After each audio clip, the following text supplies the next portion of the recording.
Hi, I'm Robert. Thanks for tuning in to my YouTube video. I'm a very handy person. I've been fixing things as far back as I can remember. Since I was 9 years old, I've fixed stuff like sheetrock walls, small appliances, computers, and the list goes on and on. I even have some formal training in carpentry and computer repair. So I hope you find this information useful.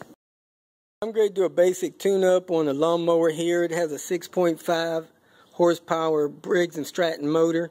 It's a white outdoor LC 215.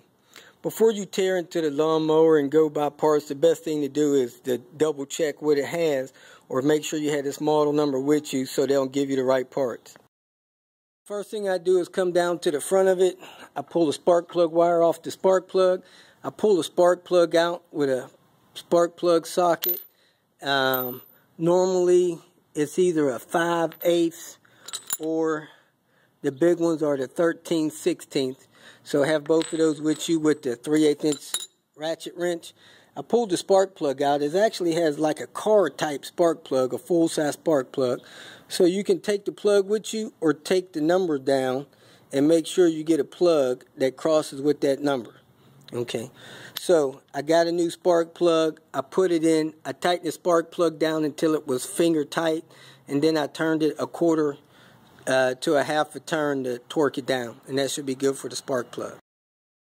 Next thing you want to do is take the cap off the air filter.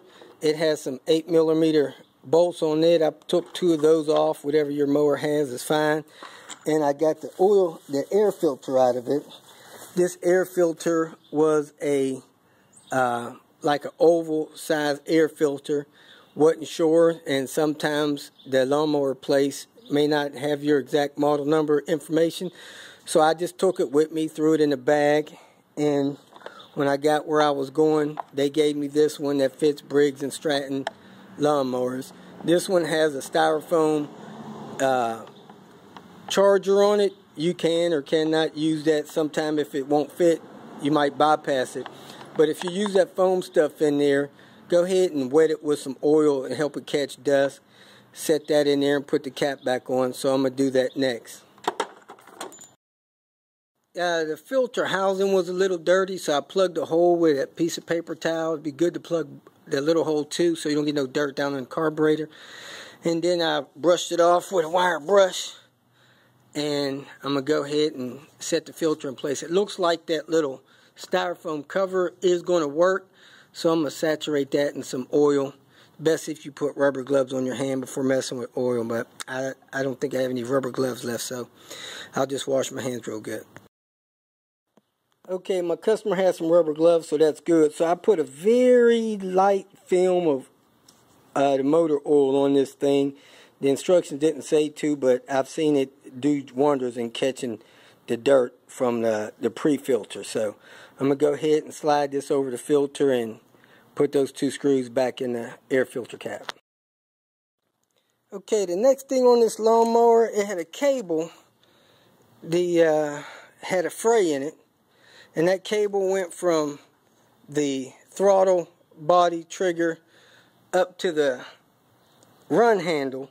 So I took it out, took it down to the lawnmower shop, and lo and behold, it had a part number on it. And the lady at the lawnmower shop seen that, so she gave me the cable that had the same part number on it. So I'm going to go ahead and replace that cable. And it just has some squeeze clips that squeeze in and let it pop out of the bracket. So it's pretty easy to do, but you do want to replace these cables if they're getting frayed, so you don't get stuck not being able to run your lawnmower. Okay, I got the cable looped through there. As you can see, it just hooks in the bracket. I went on ahead and zip tied where the zip ties were, and then I run it up to the lever up there on the arm, and so the cable is installed. Last but not least, you want to change the oil. There's 2 ways to do that. You can pull the oil plug out the bottom if you can get access to it, or you can turn the mower over and just dump it out, which is what I did here, because there's some kind of special plate under the bottom to protect the drive belt and stuff, so I couldn't get to the drain plug. So I went on ahead and dumped it over, and I'm going to fill it up with oil, and then we're going to fire it up, make sure it runs good. Okay, we got oil in it. We checked the oil level. Some people check the oil level with it turned in. I normally check the oil level with it just push down, and the oil level's at the full mark. So I'm going to go ahead and gas it up and give her a pull. Pull it, see if it starts.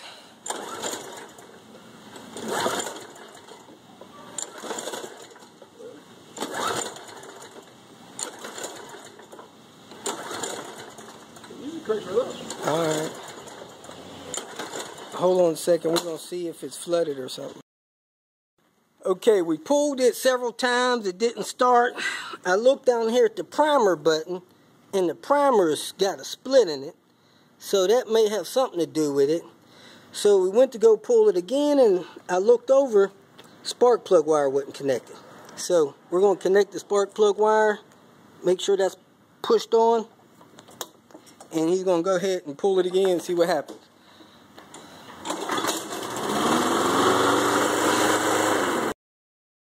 Thanks again for watching the video. I hope you found the information useful and it helped you solve whatever problem you're working on. If you did, please like it, share it with your social media friends, and please subscribe to my channel so that you get notification of future videos that I make.